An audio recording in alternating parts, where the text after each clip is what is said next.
একজন স্ত্রীর চাহিদা তখনই বেড়ে যায় যখন তার স্বামীর সঙ্গে দূরত্বটা বেড়ে যায়। তখন সে গয়না, দামি শাড়ি, জুয়েলারি এইসবের উপর নিজের ভালো লাগাটা খুঁজতে থাকে অবিরাম। স্ত্রী হলো মাটি আর ভালোবাসা হলো জল। আপনি দুটোকে একসঙ্গে মিলিয়ে নিজের ইচ্ছে মতো রং দিতে পারেন, ইচ্ছে মতো আকৃতি দিতে পারেন। আপনার স্ত্রী কখনো আপনার কাছে লক্ষ টাকার জিনিস চাইবে না যদি আপনি তাকে রোজ সন্ধ্যাবেলা 30 টাকা ফুচকা খাওয়াতে নিয়ে যান, তার জন্য একটু সময় বার করেন। আপনার স্ত্রী আপনাকে কখনোই বলবেন আমাকে দামি গাড়ি কিনে দিন, দামি বাড়ি করে দিন, যদি আপনি আপনার স্ত্রীকে নিয়ে হুট খোলা রিক্সায় চড়ে একটা শহরের চক্কর লাগান। সারাদিনের সংসারে হাড় ভাঙা খাটুনির পরেও সামান্য ক্লান্ত না হয়েও সে যখন আপনার কাছে এসে বসবে, সে একবারের জন্য বলবে না যে আমার কষ্ট হয়ে গেছে। যদি আপনি তার কপালে একটা চুমু খেয়ে বলেন কষ্ট হয়ে গেছে, সে মুখটা মিষ্টি করে হেসে বলবে না গো, এটা তো আমারই সংসার। আপনি যদি চুপচাপ বসে থাকেন তার মাথা সামান্য গরম হবেই, কিন্তু একটা বার তার কাজে হাতটা লাগিয়ে দেখুন, হাতটা বাড়িয়ে দেখুন যে তোমার কি কাজ করে দিতে হবে বলো আমাকে।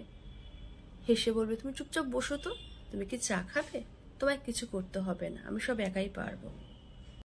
ভালোবাসাটা শুধুমাত্র দামি জিনিসের মধ্যেই লুকিয়ে থাকে না, ভালোবাসা লুকিয়ে থাকে অন্তরে, ভালোবাসা লুকিয়ে থাকে চোখের মায়ায়, ভালোবাসা লুকিয়ে থাকে ঠোঁটের কোণায়, ভালোবাসা লুকিয়ে থাকে নীরব ছোঁয়ায়, অনুভূতিতে, স্পর্শে। শুধুমাত্র বিলাসবহুল জীবনের মধ্যে ভালোবাসা খুঁজে পাওয়া যায় না। 15 টাকা দামের রাস্তার ধারের গোলাপেও ভালোবাসা খুঁজে পাওয়া যায়, 30 টাকা দামের কাছে চুড়িতেও ভালোবাসা খুঁজে পাওয়া যায়, 5 টাকা দামের কালো টিপের পাতাতেও ভালোবাসা খুঁজে পাওয়া যায়। কিন্তু ভালোটা ভালোবাসার মতন মানুষকে ভালোবাসতে হবে। তবেই মেয়েদের একটা চরম রকম অভ্যাস, তুমি তাকে তিল তিল করে একটু একটু করে আঘাত করে যাবে, সে সহ্য করে যাবে, সহ্য করে যাবে। ঠিক সোনারের ঠক ঠক, লোহারের একঘা। সে যখন সহ্য করতে করতে আর পারবে না, তখনই তোমাকে সে তোমার যোগ্য জবাবটা দেবে। সে তোমার স্ত্রী, তাকে ভালোবাসো, যোগ্য জবাবটা পাওয়ার প্রয়োজনটা কি আছে?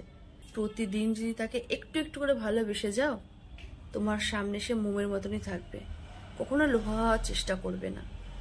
যদি সে তোমার সামনে চুপ থাকতে থাকতে জ্যান্ত লাশ হয়ে যায়, তবে কাকে বলবে আমার পার্টনার, কাকে বলবে আমি একে ভালোবাসি? কে তোমার যত্ন নেবে, কে তোমার খেয়াল রাখবে, কে তোমার উপর অভিমান করবে, কারই বা তুমি রাগ ভাঙাবে? আর এত অভিমানের পর যদি কোনো ভুল পদক্ষেপ সে নিয়েই ফেলে, তারপর ক্ষমাটাই বা কার কাছে চাইবে, কাকেই বা ভালোবাসবে? এর থেকে ভালো যতক্ষণ সে আপনার কাছে আছে তাকে একটু ভালোবাসুন, একটু যত্ন করুন, দেখবেন সে আপনার সংসারটাকে স্বর্গের মতন করে রাখবে।